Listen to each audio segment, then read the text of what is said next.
Good evening, everybody.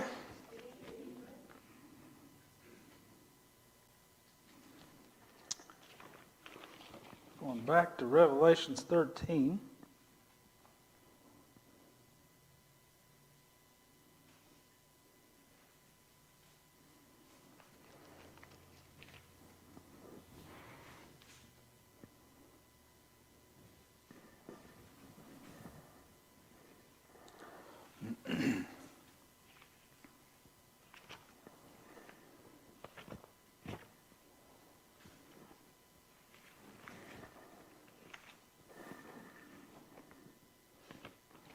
So I read it last week, but said didn't really get to expound on it much last week, so we'll go back through it.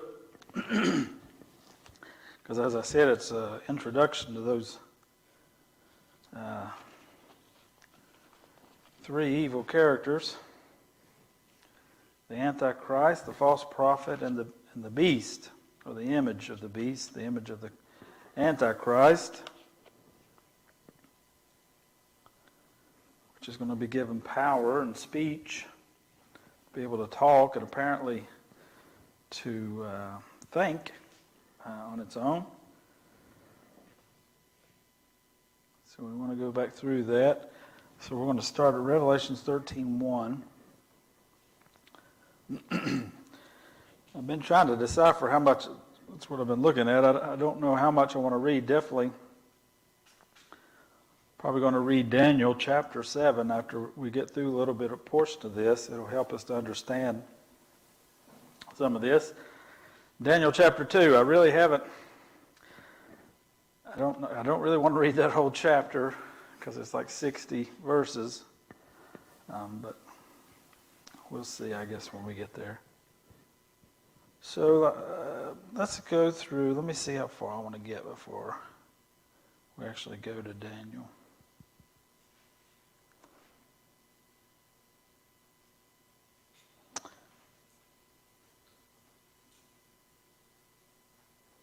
We'll just go through 10. I'll go ahead and read through 10. And then we'll read Daniel chapter 7, and then we'll come back. I may just skip Daniel 2 for tonight and come back to it next week as I more in depth of how much I really want to go over, because like I said, I don't really want to read that whole chapter as it's a long one. I think Daniel chapter 7 is not very long. And Daniel 7 more pertains to what we're going to be studying anyway tonight. So we'll read through verses 10, and then we'll come back and go through a couple of passages and a couple other scriptures, and then we'll go to Daniel and read Daniel chapter 7. So it says, "And I," meaning John, "stood upon the sand of the sea and saw a beast rise up out of the sea, having 7 heads, 10 horns, and upon his horns 10 crowns, and upon his heads the name of blasphemy. And the beast which I saw was like unto a leopard, and his feet were as the feet of a bear, and his mouth as the mouth of a lion. And the dragon gave him his power, and his seat and great authority." So this beast, this man, is given his power, his authority by the dragon. And we all know who the dragon is. The dragon is Satan. We've already talked about him. He's already been introduced early on in Revelations. And so this whole world system, this whole world government, this whole religion by the false prophet, all this is driven by the dragon and empowered by the dragon. Verse 3, and it says, "And I saw one of his heads as it were wounded to death, and his deadly wound was healed, and all the world wondered after the beast. And they worshipped the dragon." So you notice that. They don't worship the beast. They don't worship the they're worshiping the dragon. They worship the dragon which gave power unto the beast. They're worshiping the power behind the beast. They're worshiping the devil straight up, and I think knowingly they know what they're doing. And they worship the beast, saying, "Who is like unto the beast? Who is able to make war with him?" And again, we talked about this last week, and that's really what we went over last week, is all the mimics and the imitations that the devil has done to mimic God. He's always tried to mimic what God does and what Christ does, and he always is just an absolute evil failure. But here again, he's got he's empowering his man. He's empowering his man, and his man is going about making people worship the dragon, but they're also worshiping the Antichrist, the man. It says, so they worship the dragon. They gave power unto the beast, and they worship the beast. So they're worshiping both, but everybody realizes that the dragon is what is giving the beast the power. And so, again, it's just to me, it's just like a mockery of like the Father and the Son. When the Son was here, the Son was giving all praise and glory and honor to the Father, pointing everybody to the Father, and the Father glorified the Son and was telling everybody, you worship me, well, worship him. And so it's just a perversion of what God has done, because, like I said last week, the devil has never done anything original except sin. He can't do anything original. And it says, who is able to make war with him? So everybody sees how powerful the Antichrist is, the beast, and his government and his rule, and they worship him, but they also see the dragon behind him, and they worship him as well. And they acknowledge who is able to make war with him. He is too powerful. He has all this power, and he's going to do miraculous things. And then verse 5, it says, and there was given unto him a mouth speaking great things and blasphemies. And power was given unto him to continue 42 months. We talked about that last week. That's, of course, the last 3.5 years. So this is the last 3.5 years of the tribulation. This is called the Great Tribulation. And it's interesting to look at that. The main focus of this governmental power and the main focus of this world religion, because it's going to be like this one world government, one world religion, and we'll see one world currency here in a little bit. But all these things are one world, but they're going to be focused on something. And it's interesting, they're going to be focused on, it says blasphemies. They're going to be speaking great blasphemies. And this ain't the only time it says it. It says in verse 6 there again, it says, and he opened his mouth in great blasphemy against God. So he is going to immediately declare war and mock and blaspheme God to all the world. Everybody's going to hear it. Everybody's going to see him doing these miraculous things, calling down fire from the heavens, it says. The false prophet says in verse 11 on through there, that he's going to call fire down from heaven. So they're going to see him do these miraculous things. They're going to see him sit on the Ark of the Covenant where God is supposed to sit, declaring himself to be God. And they're going to see him get this mortal wound and appear to die and then be resurrected. And so then after all this, he's going to speak these great blasphemies to God and nothing's going to happen to him.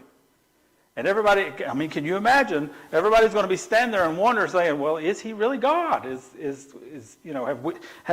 Has those Christians who are gone, did they really get it wrong? Because he is sitting in Christians and the Jewish God's seat there on the Ark of the Covenant, declaring himself to be God. Nothing happened, and only God can do that, according to the Jews in the Old Testament. And he's going to die and resurrect. According to the Scriptures, only God can do that. And so they're going to see all of this, and they're going to be absolutely dumbfounded, and then they're going to hear his words, and his words are going to be absolute blasphemies against Jehovah God and against Jesus. That's going to be his primary focus. And it's interesting when you hear of, or if you ever have been in the presence of a demonic spirit, like somebody that's been possessed by a devil or a demon. And I have, a lot of people don't believe that still happens. It happens, and it's real. And I have several times, and I can promise you Their main agenda is blaspheming Christ. It is the oddest thing you've ever seen in your life, but it is like their whole goal, their whole purpose is to blaspheme Christ. It's like all they can do. Like they're just pours out of their mouth. I spoke to a girl one time, and she was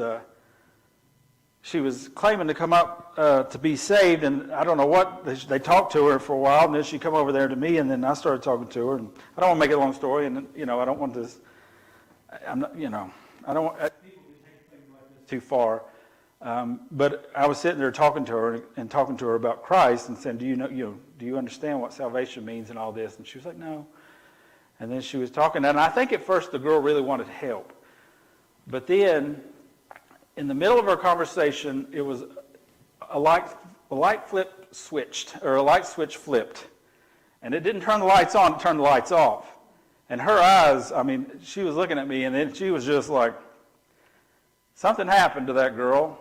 And then all of a sudden, her conversation, her demeanor, everything changed. And all of a sudden, she started saying, well, nobody knows who Jesus really was.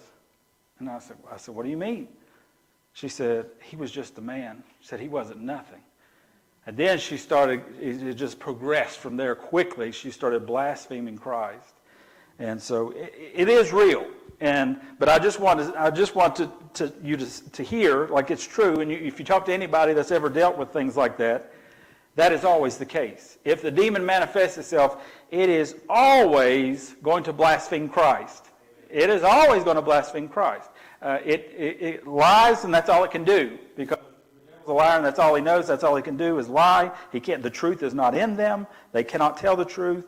But it is real, and I promise you that it's real. It was real in Christ's day, and it ain't changed today. There's still demons. There's still demon-possessed people, and they're everywhere.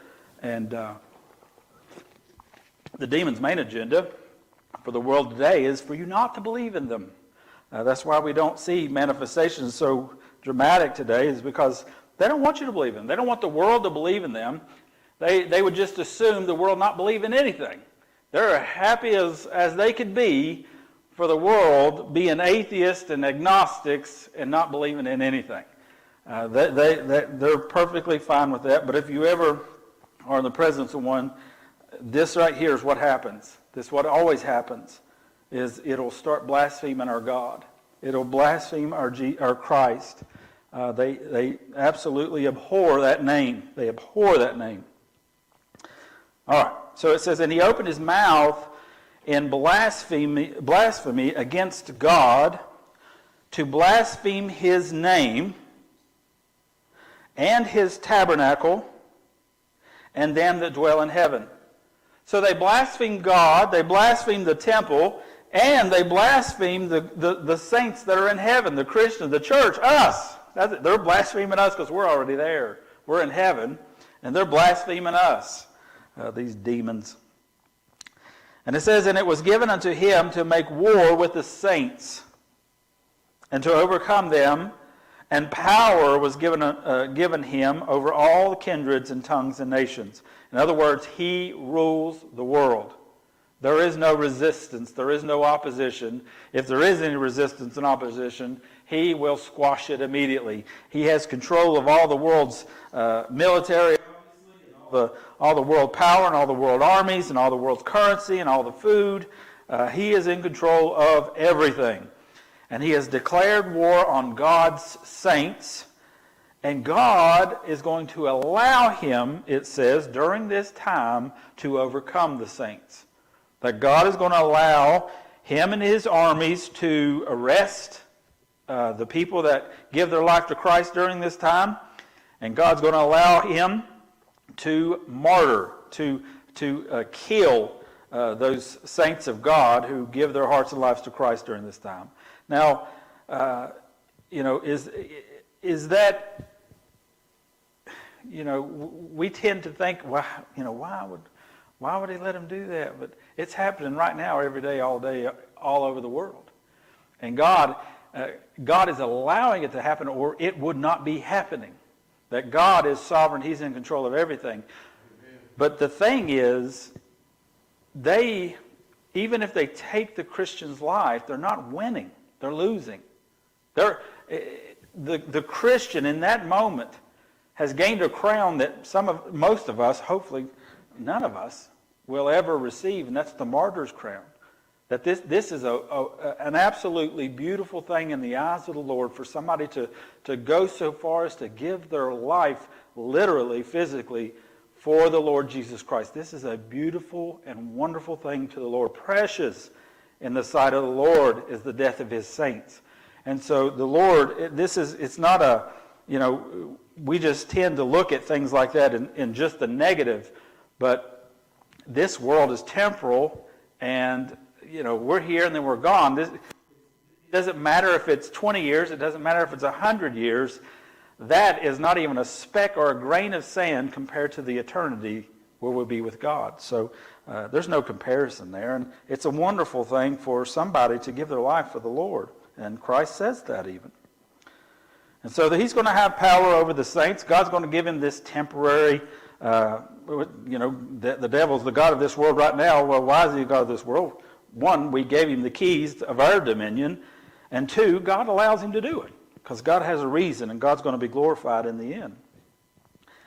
And so verse 8, it says, "And all that dwell upon the earth shall worship him, whose names are not written in the book of life of the Lamb slain from the foundation of the world." So everybody's whose name is not written in the book of life of the Lamb slain from the foundation of the world. The book of life. We can just say the book of life. If your name is not written in the book of life, which has been recorded before the world ever began, your name was recorded there if you are a child of God. That if you are going to give your heart and life to Jesus Christ, your name was written there before the foundation of the world. Before the world was ever began, your name was already written there. Now, is that predestination? No, I don't believe so. I believe it's pre-knowledge, that God knows, because before he ever knit you together in your mother's womb, he told Jeremiah, he said, "I knew your name."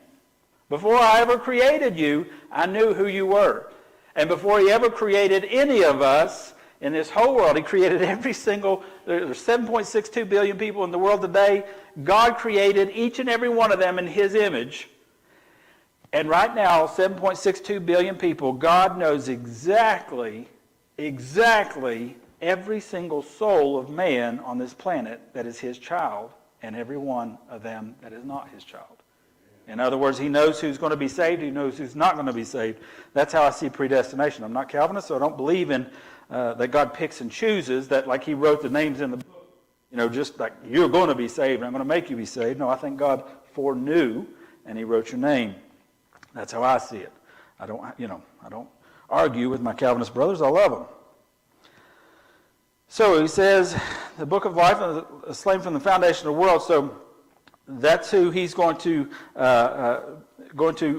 be after, is all of them who are Christians. Now, I want to go back to that real quick. It says, "And all they that dwell upon the earth shall worship him." This is why I say, this 3.5-year mark, this is like the pivotal moment of the whole 7 years, as I've said over and over. And we spent more time just in this intersection here than we have the whole rest of the book of Revelations, probably, because this is the pivotal point for so many things. The Antichrist, the mark of the beast, the false prophet, all these things during this time. But also, I've said this before, that this is the point of no return. This is why this is called the Great Tribulation, because this is the point where God, it's no more him pouring his judgments down upon the earth, but also for the point of repentance, because he sends his 144,000 Jews out across the world to evangelize the world. And a lot of people, we've talked about, every tongue, every nation is going to have people get saved during this time, that first 3.5 years. But at this point, we see right here, all they that dwell on the earth shall worship him. And it's talking about the Antichrist. That every single person who's not been sealed, who's not been saved and sealed with the Holy Spirit, is going to have the mark of the beast.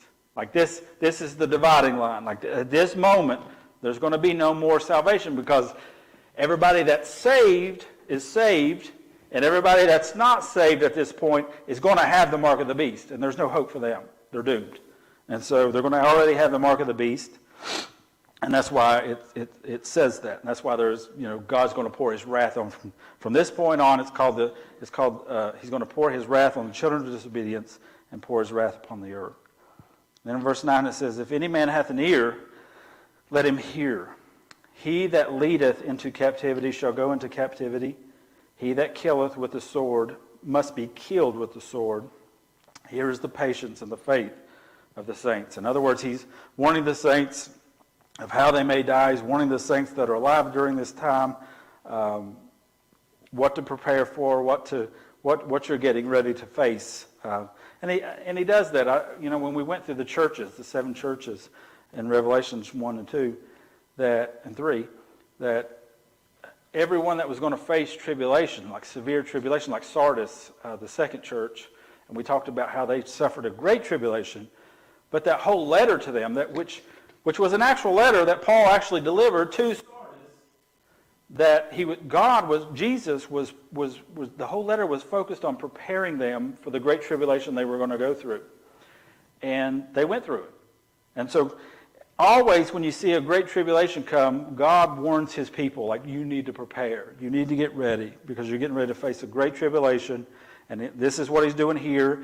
All these people, and I love to think about that. I love to think about, I hate that anybody's going to be left here, but I love to think about the people that are left here that do get saved are going to be reading these very passages to see what's going to happen next. Like, oh my gosh, like where are we at here? We're 2 years in. We only got a year before the Great Tribulation starts. And so they're going to be looking at this and studying these passages and really knowing directly what's going to happen next, what's going to happen next, what's going to happen next. It's going to be really, really interesting. Not exciting, but interesting. So let's go back. And the first thing it says in verse 1, so this beast, the Antichrist, John says, he says, I stood on the sand of the sea and I saw this beast rise up out of the sea. So this beast comes out of the sea. The Antichrist, John sees it, and this is purely symbolic. It's not like the Antichrist is just going to walk out of the ocean and there he is. This is symbolic purely, obviously. And then verse 11, which we didn't read, but I want you to look at it, says, and I beheld another beast. So this is the false prophet. Another beast come out of the earth. So the Antichrist, he appears to come out of the sea, and then the false prophet, he comes out of the earth. And I wanted to look at that, and I started, just wondering what that means, what that could be alluding to, because a lot of this is symbolic, and I'll give you my suggestions on some of it, but a lot of this nobody knows. You can't just say, well, this is what this means for sure. But I can show you other scriptures that back up, like, we can look at real quick, because it says, so this beast is the Antichrist in verse 1, and it says he's going to rise out of the sea, and then it says he's going to have 7 heads and 10 horns, and upon his horns 10 crowns. Now, of course, I think that the 10 horns and the 10 crowns is signifying nations. He's going to be over these nations, and I think the 7 horns. I believe the 7 horns. Let me see. 7 heads, and the 10 horns and the 10 crowns. Yeah, the 7 heads, I think, are going to be 7 rulers ruling 10 nations. But there's going to be one main ruler, and it's going to be the beast himself, the Antichrist. But anyway, what was interesting is you look at this, so he's got 7 heads, 10 horns, and 10 crowns. Now back up to chapter 12, and let me see what verse it is. Yep. Okay, and we'll just read 1 through 3. And it said, so that was the Antichrist. That was a man. So here we see, and there appeared a great wonder in heaven, a woman clothed with the sun and the moon in her feet, and upon her head a crown of 12 stars. So we talked about that nation of Israel, 12 tribes of Israel. And she being with child, travailed in birth and pain to be delivered. This is Christ. And then verse 3, listen. And there appeared another wonder in heaven, and behold, a great red dragon. Who's that? The devil. Now look what it says about him. Having 7 heads, 10 horns, but only 7 crowns. So the devil, it describes him as having 7 heads, 10 horns, and 7 crowns. But the Antichrist, he's got 7 heads, 10 horns, and 10 crowns. And again, I looked up all these commentaries and what, these people that are way smarter than me thought about it. And they believe that as far as the Antichrist is concerned, the 10 crowns is talking about 10 governments that he's going to be over. And then the 10 horns and the 7 heads was, the 7 heads was the people he would be over those nations. But anyway, the devil, they were saying the devil, it wasn't signifying the same thing, that it was signifying 7 was complete. And one guy said, let's see, I ain't going to look at it. Anyway, he's talking about, obviously that one's the devil and the other one's the Antichrist. I'm not going to get too much into speculating on what the 7 heads, 10 horns, and 7 crowns is, because I don't know. It's just, it's symbolic, and I don't know that part. But it is interesting that it describes both those things to the devil and to the Antichrist. And then the Antichrist having 3 more crowns than the devil, but again, I think it may mean 2 different things. So, I want to read verse 2, and then we're going to go to Daniel real quick, because Daniel's going to explain this, I think, to us a little better. It says, "And the beast which I saw was like unto a leopard." So he was like a leopard, and his feet were as the feet of a bear, and his mouth as the mouth of a lion. So he is like a leopard, his feet were as the feet of a bear, and his mouth was as the mouth of a lion. So he's like these things. He's like these beasts in certain ways.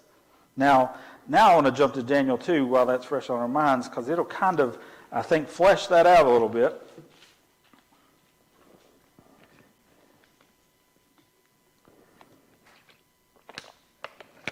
Daniel chapter 7, I'm not sure what I said, but I meant Daniel chapter 7.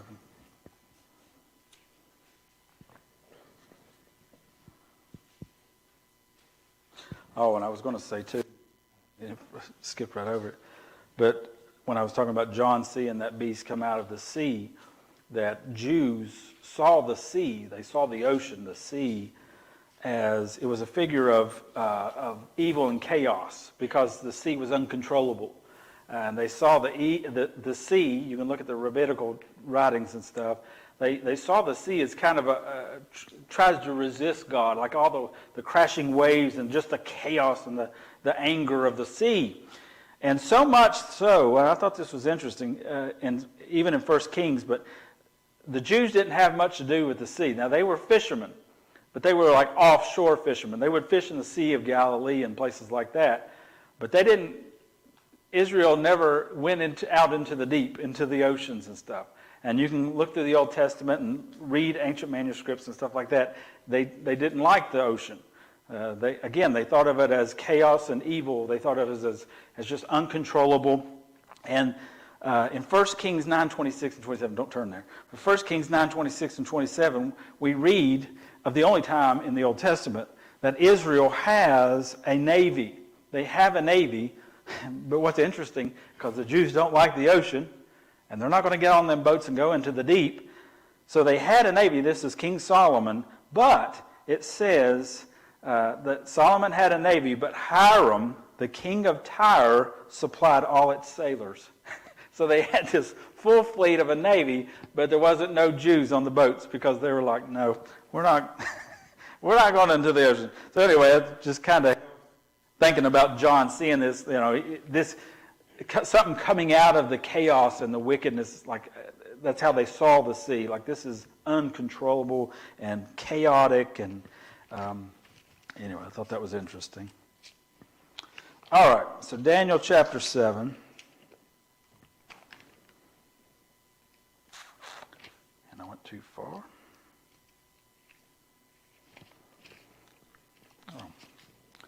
I'm on the wrong side.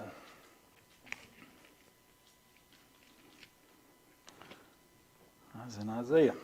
All right. And Daniel, so much in Daniel goes with Revelations, but it's just so much. So I'm just going to read the whole chapter of 7. It's not that long. It's 28 verses. But it'll help break down Revelations for us, especially verses 2 and 3. In the first year of Belshazzar, king of Babylon, Daniel had a dream and visions of his head upon his bed. Then he wrote the dream and told the sum of the matter. Daniel spake and said, I saw in my vision by night, and behold, the four winds of the heaven strove upon the great sea. And four great beasts came up from the sea, diverse one from the other. Okay, so now Daniel's going to go describing these four beasts. And we're going to see similar. So it says the first was like a lion. So there's one, like a lion, and had eagle's wings. I beheld the wings thereof were plucked, and it was lifted up from the earth and made stand upon the feet as a man's heart was given to it. And behold, another beast, a second like a bear. So there's the bear. So we got the lion and the bear. And it raised up itself on one side, and it had 3 ribs in the mouth of it, between the teeth of it. And they said thus unto it, Arise, devour much flesh. Verse 6, After this I beheld to another like a leopard. So there's the leopard. So we got the lion, the bear, and the leopard. Which had upon the back of it 4 wings of a fowl. The beast had also 4 heads, and dominion was given to it. And so Daniel, his vision, if you study Daniel, and you'll see that this vision is of kingdoms, empires that's going to come after Daniel. Not just empires, world empires. Empires that's going to rise up, rule the known world, and then they're going to fall. And then there's going to rise up another gigantic empire. And it's going to rule the known world, and then it's going to fall. And this is going to happen 3 times until the last time, when there's going to be one major empire that's going to rule the whole world. Not just the known world, but the whole world. And this beast is going to be better than all the 3 preceding it. All right. Verse 7. After this I saw in the night vision, and behold, a 4th beast. So here is the 4th beast. This is the last empire. Dreadful and terrible, and strong exceedingly. And it had great iron teeth. It devoured and brake in pieces, and stamped the residue with the feet of it. And it was diverse, it was different. Something was different about it from all the beasts that were before it. And it had 10 horns. And so here, Daniel's first, he describes those 3 major empires, and one was the Medo-Persia Empire. First was the Babylonian, Medo-Persia, and then the Roman Empire. And so those are described as the lion, the bear, and the leopard. And then we got this 4th beast who's by far greater than all the beasts before it. Even so much that we see here, it says he's greater and he crushes anybody that stands in his way. He's got these iron teeth. But we see him back in Revelations when you're putting this together, and then it describes our beast, the Antichrist, as like the leopard, and like the bear, and like the lion, and the dragon gave him power. That's how he's different. Like, I'm sure the dragon was behind those empires, behind Rome and Medo-Persia and Babylon, but he wasn't fully behind them like he is going to be the Antichrist. Like, this is going to be a world-dominating, one person in control of the whole world. And so he's going to be so powerful and so strong that he's going to be like the Roman Empire. He's going to be like the Medo-Persian Empire. He's going to be like the Babylonian Empire. He's going to be like all of them mixed together, and he's going to rule the whole world just by himself. It's going to be a mighty beast. And he's going to be different from the rest because he is going to be completely controlled and directed by Satan himself.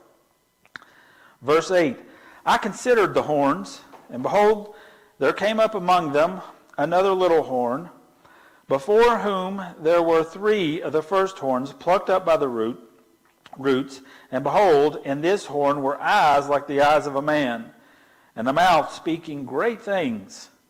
I beheld till the thrones were cast down, and now listen, and the Ancient of Days, who's that?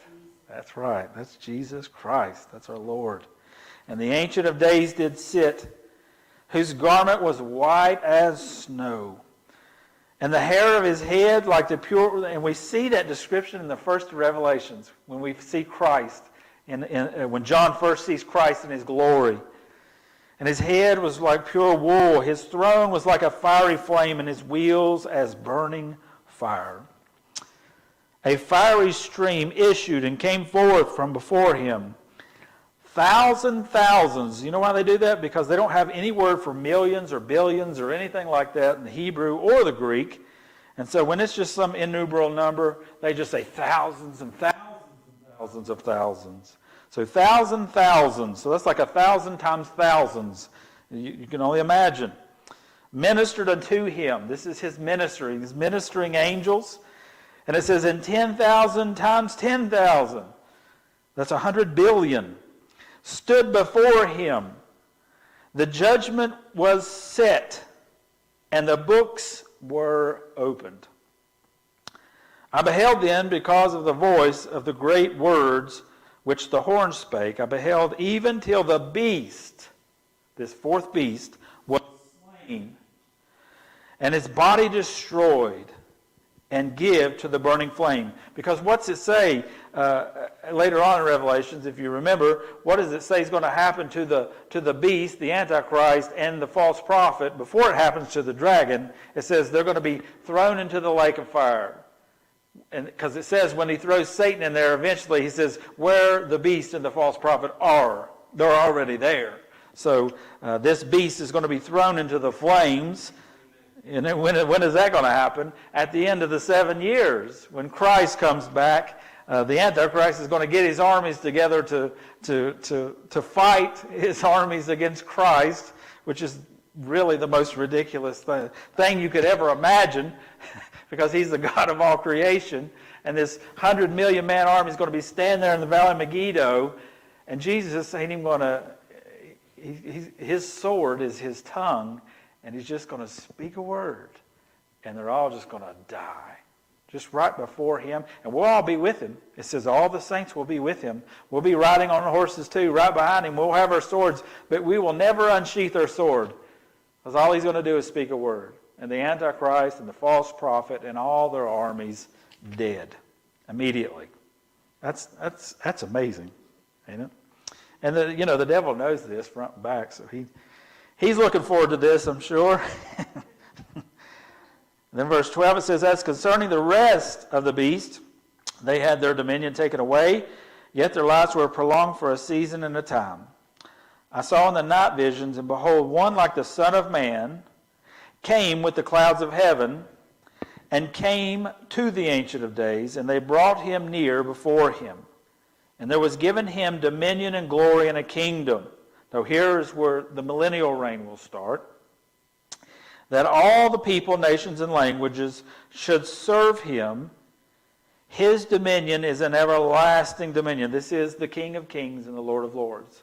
This is Christ coming down and receiving his kingdom on earth for 1,000 years, and then he'll receive his kingdom forever. Which shall not pass away, in his kingdom, that which shall not be destroyed. I, Daniel, was grieved in my spirit, in the midst of my body, and the vision of my head troubled me. I came near unto one of them that stood by, and I asked him the truth of all this.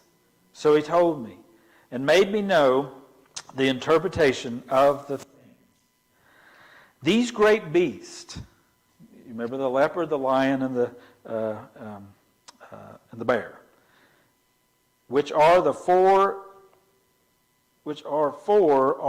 kings, which shall arise out of the earth. But the saints of the Most High shall take the kingdom and possess the kingdom forever and even forever and forever. So this is when the Antichrist will be squashed, and all those Jews that were being protected for the last 3.5 years by God. They'll be left here on earth in physical flesh, and they're going to live during that 1,000-year millennial reign when Christ will rule here himself. Then I would know the truth of the fourth beast. Here he is, which was diverse from all the others, exceeding dreadful, whose teeth were of iron and his nails of brass, which devoured, brake in pieces, and stamped the residue with his feet.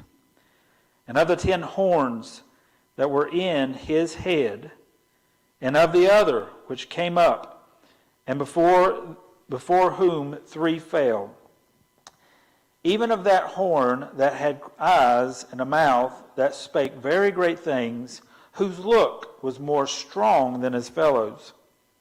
And I beheld, and the same horn made war with the saints and prevailed against them. This is exactly what Revelation just told us, that he's going to rise up, he's going to make war with the saints, and he's going to prevail against them. Daniel sees the same thing that John sees. Until. He's going to do that until. I love those untils and buts in the Bible.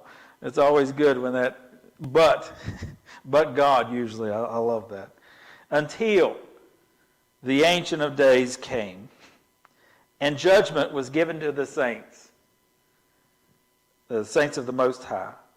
And the time came that the saints possessed the kingdom. We're going to inherit. We're going to inherit. The meek shall inherit the earth. We're going to inherit the kingdom of God. We just got to hold on. Thus he said, the fourth beast shall be the fourth kingdom upon the earth, which shall be diverse from all kingdoms. This is going to be different. And shall devour the whole earth, not just part of the earth, but the whole earth, and shall tread it down and break it in pieces.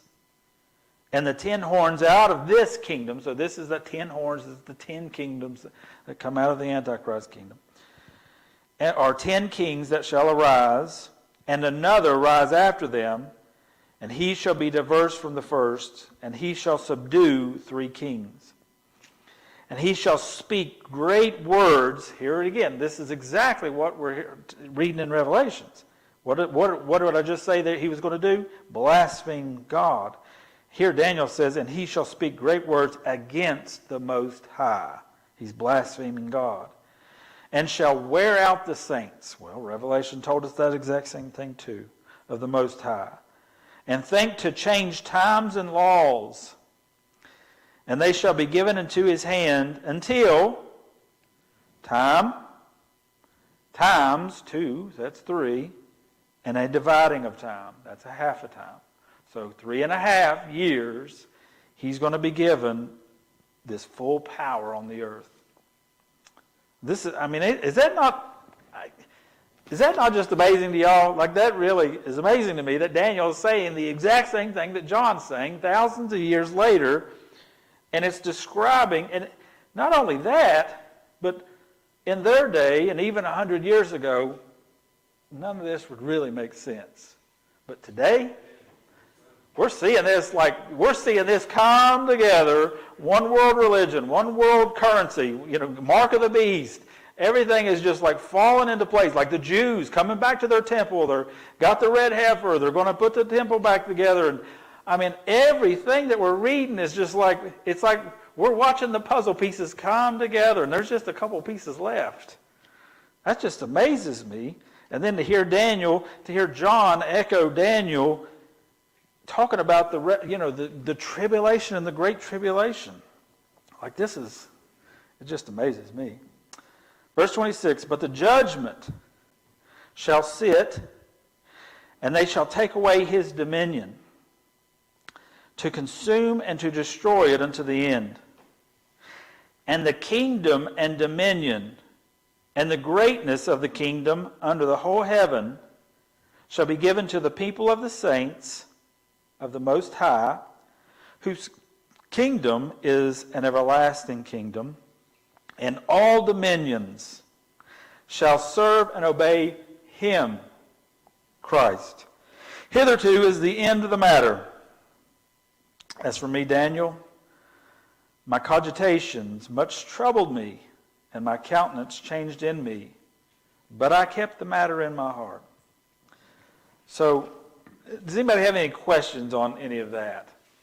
I mean, did that make sense to y'all? Like, did that help see the revelations? Like, again, that just fascinates me that he talks about these four beasts. There's going to be, the leopard, and I had them down somewhere. Yeah, but I mean the nations, who they were. Babylon, yeah. So the lion, Babylon, the bear, the Medo-Persian Empire, and the leopard is the Greek Empire. Grecian. Mm-hmm. And so those three empires was like world, I say they were over the known world because there was still a lot of people all over the world that wasn't ruled by them. But in their part of the world, they ruled a big portion of it. And so we have those three giant empires that we know of. And so that's the lion was, Babylon, and then the bear was Medo-Persia, and then the leopard was Greek. Well, now we get to the Antichrist. So Daniel, he just says this fourth beast is going to come along. He's going to be way greater than those first three, in so much that he would crush them to dust. But then we go to Revelation, and it says that the fourth beast is going to he's going to have like the teeth of the lion, the feet of the bear, and the legs or whatever of the leopard. He's saying like he's going to be like these empires, like what their strengths were. The Antichrist is going to have that plus some. Like if you can imagine the Greek Empire, the Babylonian Empire, and the Medo-Persian Empire all combined into one, and then even stronger than that, fully enforced, fully empowered by the devil himself. That's what the Antichrist and his government is going to be like. Like we can't even imagine the power he's going to have. You think about how strong we are as far as America, how much power we have. We can, shoot a missile over wherever. We can put it within like 5 feet on the other side of the world. That's how powerful we are. I mean, we have technology. Well, yeah, we're losing it. But you think about a man that takes over every military in the world, that has access. Like, we got these world conglomerates coming together. Well, they even call it the New World Order. And we get that out of the Bible. There's going to be a New World Order. Well, they've been talking about this. They say that. Like they say that's what it is. It's a New World Order. They call them the reset meetings they have. And it's these people that supposedly actually rule the world. Not the people that we see, the politicians and the people that are playing, but the people actually behind the power, the people that got the money, the people that are actually controlling things. These people are setting up this one world government. They really are. I mean, this is not conspiracy stuff. You can look it up. It's true. And so we're seeing all this come together. And NATO, NATO is, I don't know how many nations are in NATO right now, but there's a lot of nations in NATO. And so NATO, if anybody attacks a NATO country, NATO steps in and like all those, they will use their full force to fight off whoever's invading one of their countries. And like NATO is more powerful supposedly than the United States. They have more, because we give them all this. We've given most of our stuff. All these nations have joined NATO. But what I'm saying is NATO is becoming a world power. They're military. They don't have any what do you call it? Boundaries. No boundaries. NATO is world. And I mean, it ain't got to that point yet, but I mean, it's just like that close. There's going to be somebody come along, and he's finally going to, get the rest of the people to join NATO or whatever, and so he'll have the military of all the world. I mean, he will be in control of every economic, every food, every grocery store, every gas station, everything that we take for granted today will be gone in a moment when he sets this system up. That you will not be able to buy or sell unless you have that mark, chip, whatever it's going to be, you will have, and you can go, it's nowhere in the whole world. Like, it ain't like I'll just go down to Guatemala, or I'll go to Mexico, I'll go to Canada. There's going to be nowhere safe. Nowhere safe. He's going to completely rule the whole world. It's going to be crazy. But I'm glad we're not going to be here, because it's going to be terrible. But before we jump out of Daniel, does anybody have any questions about that? Did that make sense to y'all? Well, that's the main thing. Do y'all see the correlation between those empires and then the Antichrist, and how Daniel's describing this great beast that's going to come? Yeah. This just happened in the last day or two, but now you don't have to be an American citizen to join our military. Really? Just. That's odd. That's not good, really. I don't like that at all. No, that's not good at all. Bad. Why would you defend somewhere you're not even a citizen of? I think of. Huh? If you're not a citizen, how can you take another to your Exactly. It don't even make sense. Yeah, that's odd. Well, I think we'll go ahead and stop. So we'll start at 11. We'll start with the false prophet. So that was the Antichrist anyway. That's going to be his dominion, his